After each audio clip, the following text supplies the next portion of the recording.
Good afternoon and welcome to another episode of Live 1500.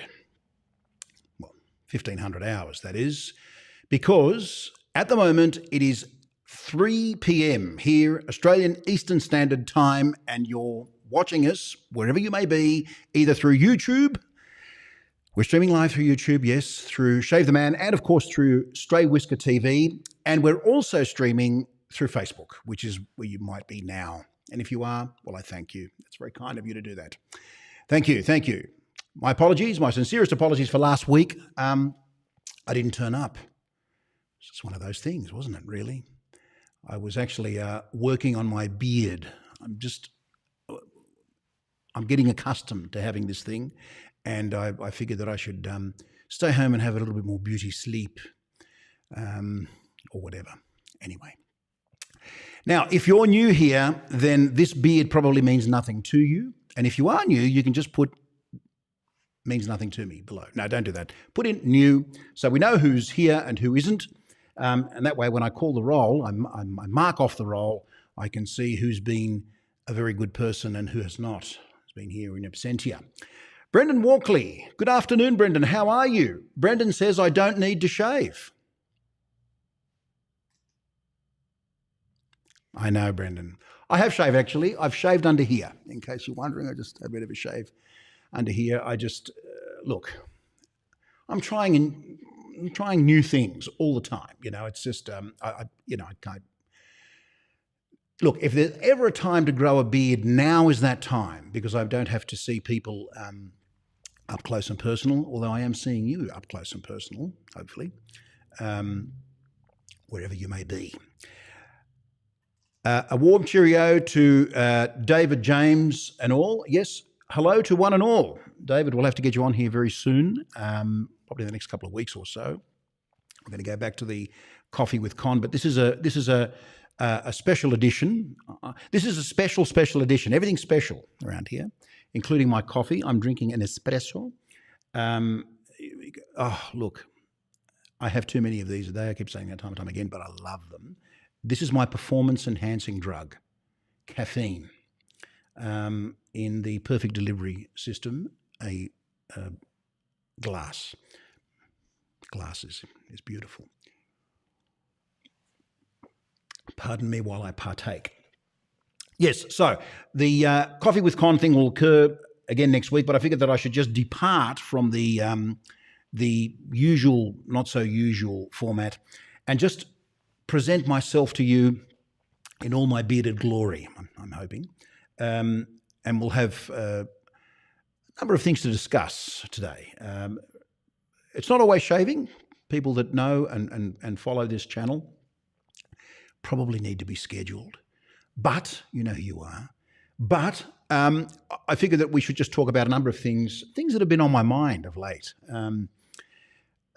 Things that I've been thinking about, and I thought I should just share them with you because I feel that you're part of my extended family. That's pukey, isn't it? Anyway, you deal with it. You can deal with it in any way you like. I figured I should share them with you. I'm sure that some of you may feel similar, may have similar feelings about the sorts of things that I'm going to discuss today. I'll be discussing a book, an interesting book, The Intelligence Trap. But more importantly, I want to talk to you about why I'm talking to you about this. If you've been on social media of late, and let's face it, most of us are. In fact, you may be watching this on social media, so, you know, we're not going to shoot the messenger. There's been a number of things that I have detected and have picked up on that don't make me feel entirely comfortable with the direction that things are going in some very general and not so general areas of life. Social media has always been toxic. We know that. It has the ability to provide a wonderful service where you can share photographs and thoughts and things with other people, but it also has become quite an environment of late, I've noticed, where things are thrown around willy-nilly. Claims are made without people substantiating those claims, and because they feel that on social media they say those things, that's it. This is an age-old problem. right? We're not inventing the wheel here. It's just that I have taken the decision myself to remove myself from frequent social media involvement. I haven't taken a sabbatical. Obviously, I'm still here and I still jump on, but I'm not getting on anywhere near the amount that I used to. But then again, things aren't the way they used to be. So I've just found that there's all this, mud that's been slung around the place on all sorts of things. Everyone's an expert. Everyone has an opinion, and everyone is entitled to an opinion.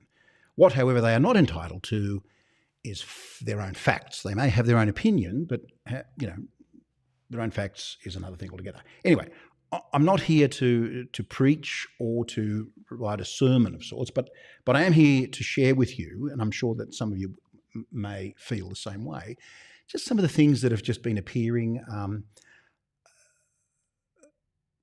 Lockdown and quarantine and COVID has done something quite interesting. It's quite peculiar, really. What it's done is it has, in many ways, divided people that would otherwise have been quite close. Families have, members of the same family aren't talking to each other for one reason or another or whatever. And it's just nonsense, right? It's silly. But we have to understand why it happens. And I've had discussions with people over the last couple of weeks or so saying, why would someone who is so intelligent hold these views? Well, of course, the answer is intelligence has very little to do with it. Okay, if someone has a differing opinion to you, that doesn't mean they're unintelligent, right? It just means that it's not the same opinion as the one that you hold.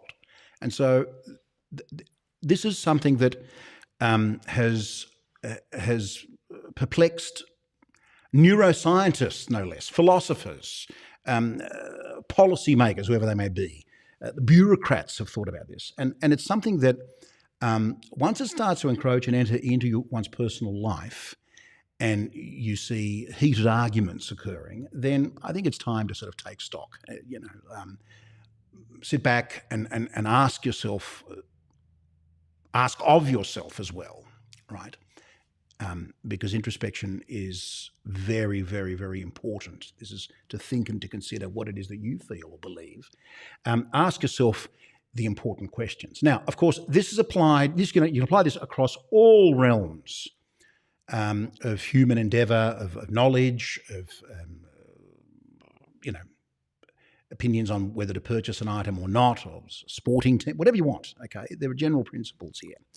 But to call into question someone's intelligence about this is something that that is kind of problematic, and that's when you have sort of this sort of trolling that goes on, the comments over and over again, the same sort of commentary on and on and on and on. And so I'm just fed up, right? I'm just sick of it. I don't really think that it's worth having arguments with people over, although I know they happen. Of course, there is the other test. I mean, in Australia here we say, does it pass the pub test? Well, that's one thing. That essentially is really related more to sort of whether someone's behaviour, is inappropriate or not. Whether you think someone is, if someone clobbers an elderly lady over the head and steals her purse, then one would think, without any a person with all their faculties would immediately suggest that that is not the right thing to do. It's not a very good thing to do. It's just not good. So, look, what I'm talking about, and I'm sure you know what I'm referring to, and if you don't, well, that's probably even better, actually, in some ways, is all these opinions that get thrown around. Is that William Bacchus? Wow, he's quite pensive. He's thinking about things. William, you probably feel like you're at school again, and I hope that's not the case, but I just thought I would... Oh, Michael does feel like he's at school. Okay, hi, Michael. Yeah, well, sorry. I know, it can be quite a turn-off, but I have to say this. I have to get it off my chest, but also share with you some wonderful insights that I got from reading a particular book, which is quite timely, really. I mean, there's lots of books that are timely. There's works of fiction that have kind of become quite prophetic. There are books, studies that have been done, that date back 2 or 3 years, and yet they somehow uncannily seem to fit in nicely with what's been going on. What I will be talking about, though, is Tom Nash, because he's just come in and said, I feel like I'm at the Last Drop Cafe. You will never mention the Last Drop Cafe ever again in public. But on that note, I should have a coffee. Yes, the Last Drop Cafe was a previous life of mine. I go through, see, look, karma, right? Anywho, this is what I want to talk about. I want to talk about The Intelligence Trap. Excellent book by David Robson. Have a look at it. If you're not into reading, read something every day. 2 pages, then put it down. Read whatever you can. Read, just pick up something and read. It's great. It'll expand your mind. It'll allow you to think about things that you perhaps haven't thought about. But I think it's very, very important.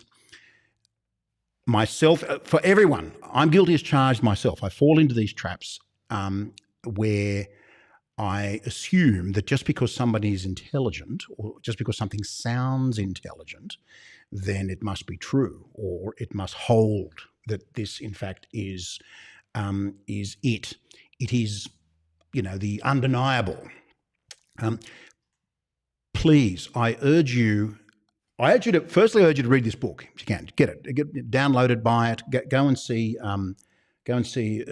booksellers who have, in fact, go to an independent bookseller and purchase or order through them a copy of this book, which I think is great. And I also like to know in the comments below if you have read this book or if you've heard of it. You'll certainly have heard of it by the time we're finished with this particular live. This is something that is quite interesting. So what I've tried and distill the main points. There's nothing more tedious than sitting here and talking to you about a particular book. Let's drag out the points and discuss them as best we can. And the first one, of course, is, and I already said this, that just because a person is intelligent, it doesn't mean that that person thinks rationally. Now, there is a difference between rationality and intelligence, okay? Without getting into too much detail about what IQ is and how that is measured, this is, of course, a quantitative analysis of someone's intelligence. This is something that we should all think about and think about carefully. When you're confronted with an opinion that doesn't quite fit with yours, questioning a person's intelligence, apart from it being a cheap shot perhaps, is immaterial. The intelligence isn't it's the rationality that we should be looking at. And there are a couple of examples which come to mind, and it feeds into this thing called the confirmation bias. For example, I'll use shaving as an example. Let's say I had a budget of $100 to purchase a shaving brush. So I've walked into a store and I said, right, I've got $100 and I want to buy a shaving brush.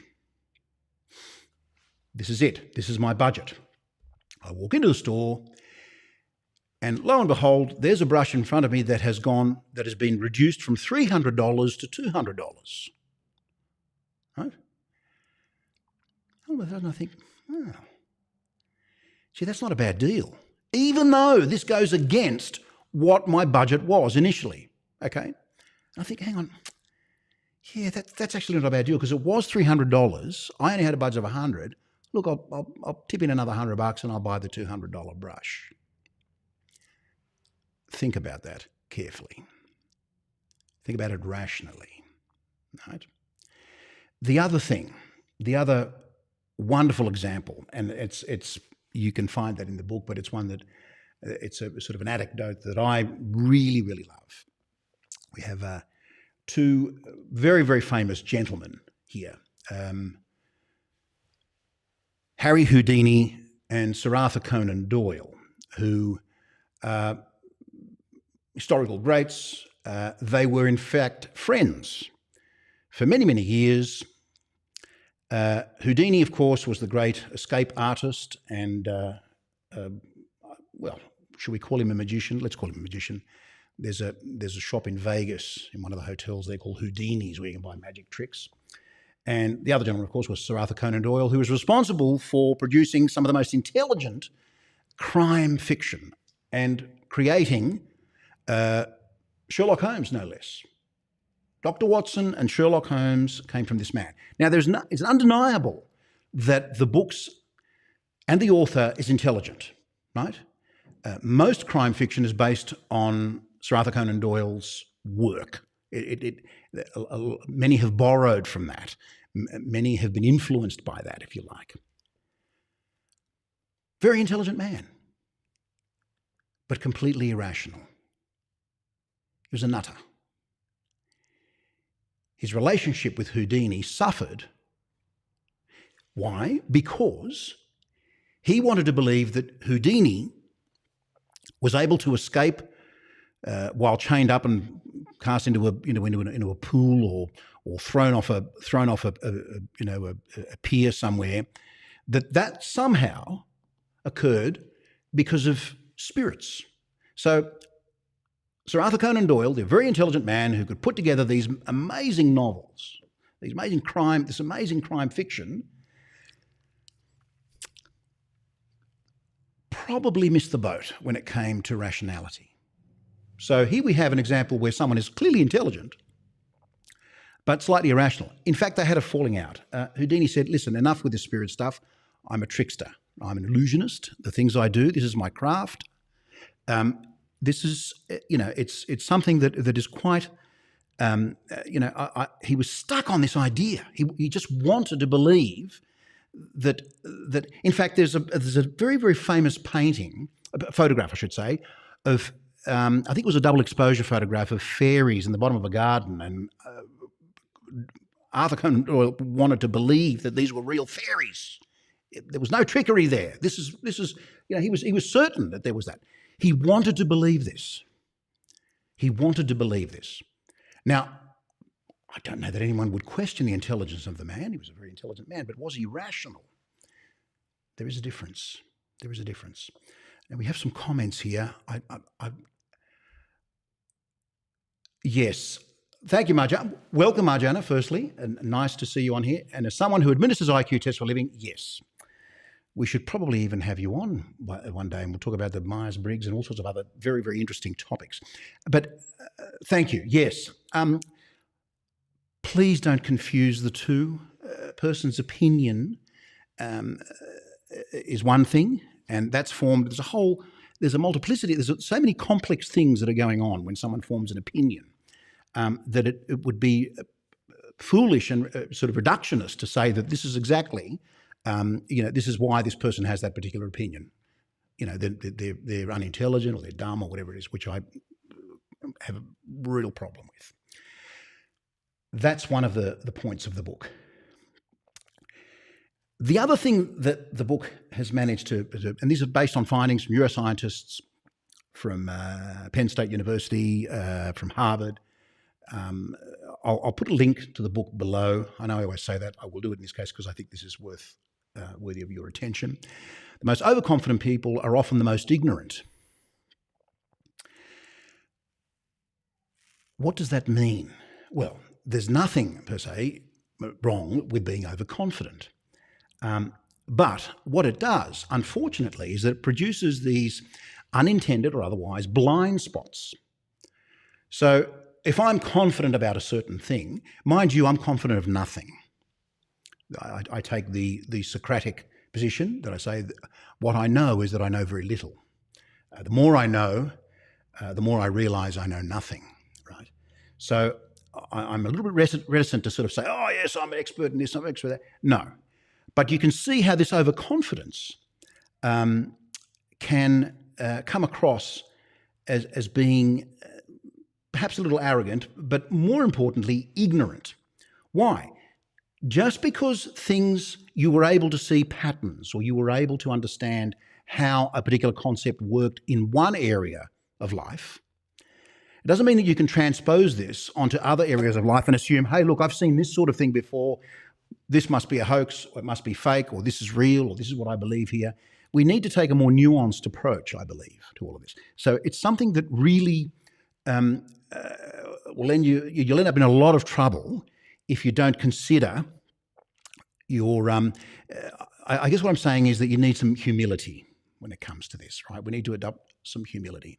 If somebody has an opposing view, perhaps you should say, well, what's the reason that that person believes what they do or proclaims what they proclaim, or all of those, whatever it is, whatever position they've adopted, rather than saying, oh, look, you're dumb, you're an idiot, you're unintelligent. This is very important. It's a very, very important fact. The other thing is, philosophers have, as I've said, long since discussed wisdom, but now researchers talk about evidence-based wisdom. Okay, we talk about wisdom. Philosophy comes from the Greek word philosophia, the love of wisdom. Wisdom is no longer enough. We now need evidence-based wisdom. In other words, not this pie-in-the-sky stuff, spouting and pushing a particular line without evidence. Because I'll use an example. If somebody holds an opinion and there is a lack of evidence, then I also am afforded the same luxury to not believe them if they don't present their evidence. You haven't been able to provide evidence, and so I can then say, well, look, I don't know about that opinion. I might have to look at that a little bit carefully. Think about the evidence, okay? Think about the evidence. Think about why someone would say what they say.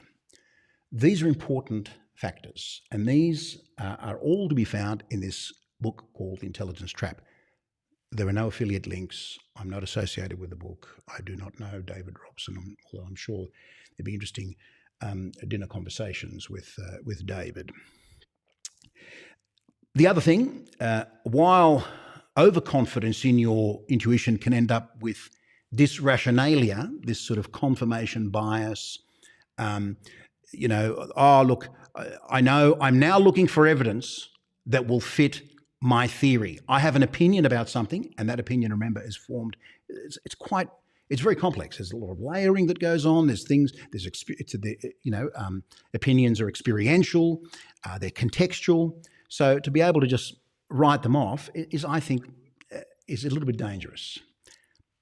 Having said that, sometimes it can be helpful in decision-making because your intuition will allow you to move further and further down that rabbit hole or that wombat hole. Hi, Marjana, I'm looking at you. Anyway, it's a private joke. I shouldn't do private jokes, should I really? No. I'll stop now. Right. So these are the things that we can consider. In other words, we require a bit of humility, a bit of decency. Think about why people are saying the things that they're saying, rather than doing the old eye roll and saying, oh, yeah, of course you'd think that, whatever. That's what this book is asking us to do. That's what it's inviting us to do. Now, this is an interesting one, and I like this one. It's kind of... these opinions are formed through this sort of familiarity and fluency. And this is how we evaluate a truth. In other words, if I'm kind of familiar with this concept, or I've sort of seen this thing before, it must be true. The comedian Stephen Colbert actually coined a term, truthiness, and he was referring to politicians from the United States who possessed this knack for truthiness. That just because they believed certain things, or they were familiar with certain, in other words, these politicians believed certain facts, and they were quite fluent in those facts, that they somehow gave them an air of truth. It's kind of, you repeat something over and over again that you'll definitely believe it. And of course, if you repeat it often enough, we know about that from the lessons of history, then you will most certainly be open to manipulation and to accept it willy-nilly, holus bolus even. So this truthiness, this Colbert, it's interesting that Colbert would come up with truthiness, but I mean, he's a comedian. Of course, comedians hold up a mirror to us and allow us to think about things. So it's Think about that. Think about the truthiness of statements. Does this kind of ring true because I wanted to, or because it looks familiar to something, it sort of resonates with me because there were things in the past that may have, I know this sounds intangible and very abstract, I'm sorry, but I could give you an example, but I don't want to because it's enough. I've polarized enough people. Anyway, just think about those things. And that's what the book also invites us to do, to think carefully about those things. So general intelligence, of course, underpins good thinking. You need intelligence to have some good thinking. But there are other traits and habits that help that flourish. And this is why I often say that intelligence has some part, but not all, to do with the person's opinion. For example, empathy, compassion. These are words that may induce or bring on a bit of nausea for some people, but these are things that are important. Being compassionate, taking the other person's perspective, thinking about why is it that person has come up with that opinion? How have they formed that opinion? What do they feel? Perhaps I should take their, walk in their shoes for a day. That's what that's encouraging us to do, and I think that's very, very critical. The other thing which I found quite interesting, and I'll end it on that, and then we can have questions or comments. I'd like to hear your comments. Now, this is something that's counterintuitive to Westerners, and by Westerners I mean people that live, sort of Europeans, North Americans, Australians, and so forth. But confusion and struggle actually assists the learning process. Imagine if you were never ever confused or you never ever had to struggle. Learning would be kind of sterile. And the reason I say Western is because some of the very interesting work that was done and highlighted in the book was they looked at Japanese culture. For example, the Japanese, you may be surprised to hear, don't believe in rote learning. They believe in sitting down and just learning things by rote. I know some people might think, well, hang on, I've often heard that they would sit there and do hours and hours of rote learning. No. They believe that experiences should be lived, short, and learnt from when one makes a mistake. In the West, we say this is a chunk of knowledge or an experience. We need to make the most of it. And if we've made a mistake, try not to repeat that mistake. In the Japanese culture, they try and learn from those mistakes. This requires a humility. So I guess what I'm saying is that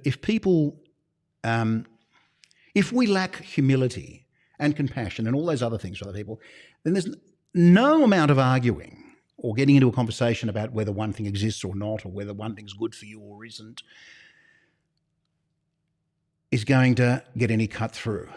You need to have compassion. You need to ask yourself firstly, and then ask of yourself, what experiences has that person had, and why have they formed the opinion they have? Not to completely ridicule or cast them aside. Look, folks, this is the book. It's called The Intelligence Trap. This is the coffee. I'm going to drink some now. Let me know if you've read this book or if you've heard of it. Please put in the comments below. I won't be too happy. We'll go through it and see. Good afternoon, Paul. Now, there's a bookseller from one of our local booksellers from the beautiful Lithgow, the town of Lithgow. Reader's Heaven. Go there. We have a number of comments here. I'll just try and get through all of them. Hello from Arizona. Hi, Paul. How are you? Okay, Wesley. Now, Wesley had his birthday, isn't it? Wait a minute. Am I watching an Aussie Sean Connery or is that Con? Well, it's funny you should say that. That's a poor Sean Connery, sorry. It's not bad, though. I'm sure you'll like it. No, it's not Sean Connery, it's Con. Look, as I say, I don't know. You can let me know what you think of the beard. Some people hate it. Others don't. Fochi Salgado. Hello, sir. How are you? Yes, I note that you were a little bit upset because you missed the live last week. Yes, I'm terribly sorry. Look, to err is human, and I am that, contrary to popular belief that I'm actually human. Yes, I am human. What else do we have here? This, as in this, or is it all of this? I don't know. I'm not sure what this means, but who else have we got there? I think we've got, is it Tanya? We've got Tanya there. Hello, Thomas. How are you? Or should I say Guten Tag?